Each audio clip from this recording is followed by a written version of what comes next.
For me, I started out, of course, with they weren't making the nanowebs at the time, but I play straight medium gauge nanoweb Elixir strings. I started out with the polyweb, and I like the polyweb, but the nanoweb for me just added a little bit of brightness. For me, the same longevity. They just last forever and ever and ever.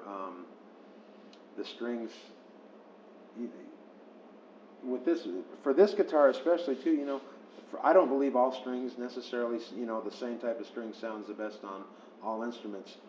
But man, when I put the first set of Elixirs on this guitar, there was not a doubt in my mind that if I was not an endorser, I would still be using these strings. There's no other comparison.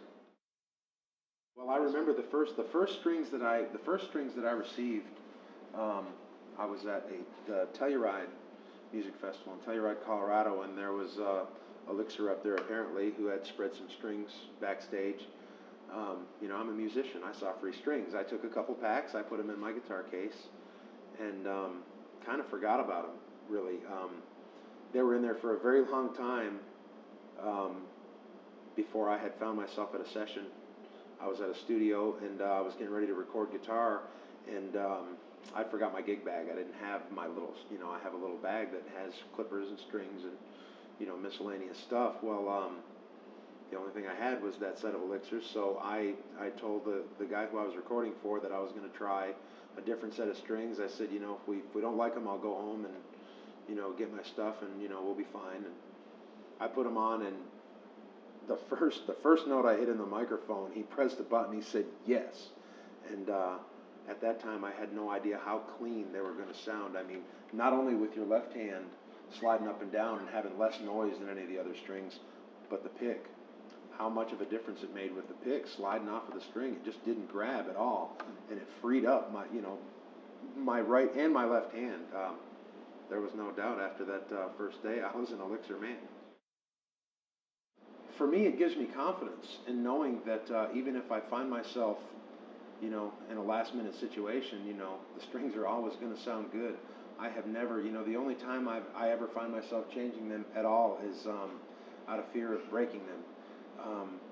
Throughout my career, I have consistently changed my strings once a day, for each show. That was part of the pre-show routine, was you put on a set of strings, you play the show, and there would be an audible difference between the way they sounded at the beginning of a show and at the end of a show. With the Elixir strings, I've played as many as, we won't tell anyone, 6 or 7 shows, without changing the strings, until I finally would just be afraid, okay, they're bound to break, so I would change, so I'll change them. I typically get at least 3 shows out of a set of strings before I even start to fear that I might break them. I mean, I play with a really heavy hand, and if they can handle this right hand, they can take anything. When I joined Allison and Union Station, guitar wasn't my instrument. I was a mandolin player pretty much up until that time, and I went looking for a guitar, and this one just kind of found me. I wanted early on I kind of wanted an 18 model because I liked the thought of a guitar that's microphone friendly. A lot of the pre-war herringbones sound fantastic, sitting down to play behind them, when you're playing them to a microphone, don't necessarily give you the quality that you need to be able to cut, to be able to project the high mids. And so I was kind of looking for an 18, and when I found this one, I found this in Bass Mountain, North Carolina, and I tried to drive away from it twice. The first guy who mentioned it to me tracked me down and said, "Were you the guy that was looking for a guitar?" And I said, "Well, I'm kind of looking." And he said, "Well, I know of one." And I asked what it was, and he kind of looked over his shoulder and said, "I think it's a Martin." And I needed to go, and I kind of took that as, that it was probably, there's a lot of Martins. I was looking for, something special. And as I was driving away, a different gentleman ran up and said, "Were you wanting to see a guitar?" And I asked him, I said, "Well, what is it?" He said, "Well, it's one you'll want to see." And that's the answer I was looking for, And when I opened the case, I saw this beautiful dark top. Didn't notice the herringbone binding around it. I just saw the top of it and thought, wow, it was kind of beat up looking, which made me think I could maybe afford it. And as soon as I noticed this binding right there, I looked at it and I kind of ran my finger on it, and I went, "Oh my goodness!" And I thanked him for it, and I said, "I can't afford it." And, I just realized what it is, and I said, "Thanks, but probably can't do this one."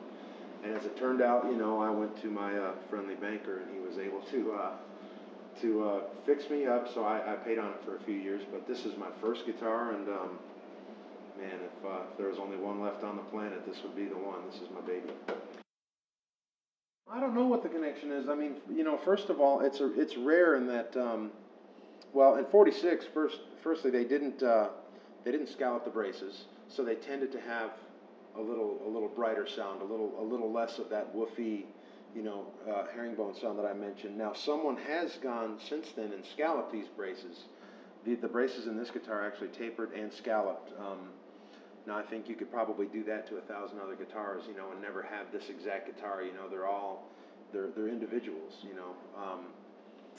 This for me, I don't know what to say about it. I think one of the things that draws me to it is that there's no other one like it. I mean, in so many ways, it's been changed and messed with. In '46, it had dots here instead of the diamonds and the squares, and someone had apparently worn out the fingerboard on this guitar, and they were able to salvage this fingerboard from a '39 Dreadnought guitar that was badly damaged in the body. They could not replace the body, but they were able to salvage the fingerboard. So they put the fingerboard on, tapered it down to the neck, and took a little extra meat off of the neck here, which gives it a unique feel. For me, when I grab any other guitar, blindfolded, I could pick this out of a million. There's no other guitar that has, this feel to the neck. A lot of it is that. I mean, I really kind of got into guitar when I started playing with Allison, and this is, my first guitar that I ever really spent any real amount of time playing. So it's, it's the feel that, it's the only feel I know. It's the only thing that I understand as far as how the necks. I felt other necks that feel great, but this one speaks to me.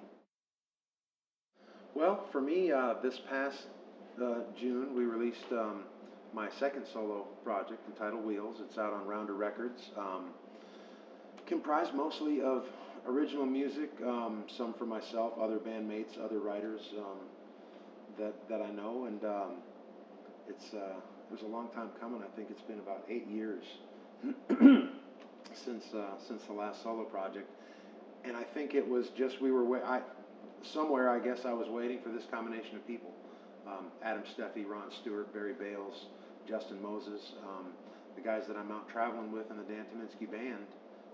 Are the guys who recorded this record, and they are all in their own right just the most phenomenal musicians. I mean, they will be the people that the young guys are listening to for years to come.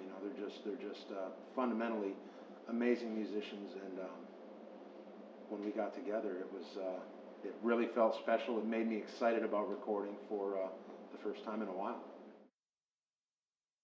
The title cut is a Patrick McDougall song entitled Wheels. Just kind of somewhat of a feel-good song. The groove of it is pleasant. It's a song that I think that you can listen to more than one time, and still be okay with it. You can put it on and feel comfortable with it. It was the first song that I had. A friend of mine handed me a demo CD and said, I heard this song and it just sounds like something you might want to do. And it's not too often that I listen to a song and immediately know that it's something that I want to record, and that song kind of had that quality. First listen, it just sounded like something that would be fun to record. When I played it for the guys, they liked it, and it kind of got us started on our path to this record.